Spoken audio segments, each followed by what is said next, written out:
ইসরায়েলের president Netanyahu মারা গেছে, বিষয়টা এখন অনেকটাই কনফার্ম। অনেকদিন ধরেই নেতানিয়াহুর মৃত্যু নিয়ে সোশ্যাল মিডিয়াতে বেশ গুজব ছড়লেও এখন মনে হচ্ছে বিষয়টা সত্যি। কেন আপনাদেরকে ডিটেলস বলি। গত 12ই মার্চ ইরানকে নিয়ে নেতানিয়াহু একটা প্রেস ব্রিফিং রিলিজ করে, যেই প্রেস ব্রিফিংটাতে অনেকেই দাবি করতেছে যে এই প্রেস ব্রিফিংটা হচ্ছে এআই জেনারেটেড। কেন আপনাদেরকে একটু ডিটেলস বলি। ইরানের মিলিটারি ডিফেন্স থেকে শুরু করে চায়না টুডে এবং অনেক ইন্টারন্যাশনাল সাইট ক্লেম করতেছে যে এটা হচ্ছে এআই জেনারেটেড ভিডিও। বিকজ এই ভিডিওটাতে নেতানিয়াহুর মাল্টিপল টাইম 6টা ফিঙ্গার দেখা গেছে, যেটা সাধারণত এআই ভিডিও এই ভুলগুলো করে থাকে। এছাড়াও নেতানিয়াহু যখনই ভাষণ দেয় তার কপালের মধ্যে ভাঁজ পড়ে থাকে, বাট এই ভিডিওতে তার কপালে কোনো ভাঁজ পড়তে দেখা যায় নাই।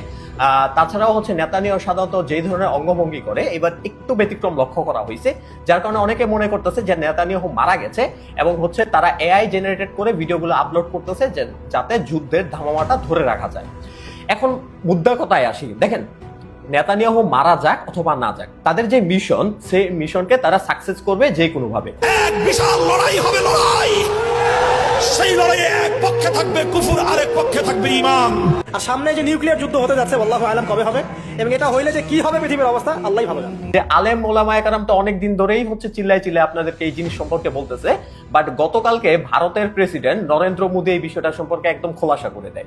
তিনি একটা প্রেস ব্রিফিং এর মধ্যে সরাসরি বলে, একটা অনুষ্ঠানে বক্তৃতা দিতে গিয়ে, যে ইসরায়েল এবং ভারতের মিশন একটাই। তাদের মিশন কি, যে ভারত অখণ্ড ভারত করবে এবং ইসরায়েল ग्रेटर इजराइल করবে। कि हम इजराइल के साथ खड़े हैं। इजराइल और भारत का लक्ष्य एक ही है, इजराइल को ग्रेटर इजराइल बनना है और भारत को अखंड भारत बनना है।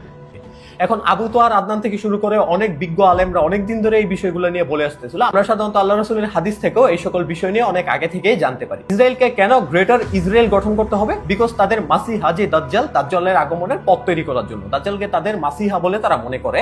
সো সেই জন্য তাদের থার্ড টেম্পল নির্মাণ করতে হবে। আর এই থার্ড টেম্পল নির্মাণ করার জন্য তাদের দরকার হচ্ছে আপনার ইউফ্রেটিস রিভার থেকে শুরু করে আপনার নীল নদ এবং হচ্ছে বেশ কিছু দেশ দরকার, যেমন তো নিজে, তারপরে হচ্ছে ফিলিস্তিন রাষ্ট্রটা দরকার তাদের, ইরানের বেশ কিছু অংশ তাদের দরকার, ইরাক দরকার, লেবানন দরকার, সিরিয়া দরকার, এবং ইজিপ্টের সিনাই উপত্যকা দরকার, এবং মধ্যপ্রাচ্যের বেশ কিছু অংশ, এবং হচ্ছে আপনার প্যাসিফিক গালফ। এই অংশগুলো হচ্ছে তাদের গ্রেটার ইসরায়েল গঠন করার জন্য দরকার পড়বে। এর জন্য অনেক আগে থেকে ফিলিস্তিনের উপর আক্রমণ করতেছে। তাছাড়াও হচ্ছে আপনার লেবানন থেকে শুরু করে ইসরায়েলের আশেপাশে যেই দেশগুলো আছে এই দেশগুলোর উপর এত ছোট একটা দেশ হওয়া সত্ত্বেও তারা নিয়মিত আক্রমণ চালাই দিতেছে, বিকজ তারা ফান্ডিং পাচ্ছে, তারা বিশাল অঙ্কের ফান্ডিং পাচ্ছে হচ্ছে আপনার রথচাইল্ড ফ্যামিলি থেকে।